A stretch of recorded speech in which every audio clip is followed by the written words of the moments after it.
Alamin ang latest weather update ngayon dito sa Sir Aris Official Weather News Today.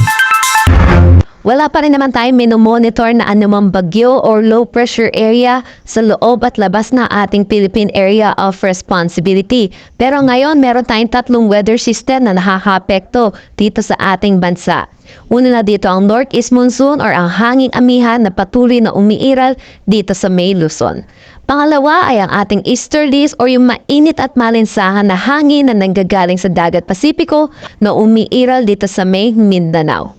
At dulot po itong Northeast Monsoon which is malamig na hangin and then easterlies, mainit at malinsahan na hangin. Yung salubungan po na itong dalawa ay nagre-resulta sa tinatawag po nating shear line at ito po rin po yung pangatlo nating weather system na nakakapekto naman dito sa May Kabisayan.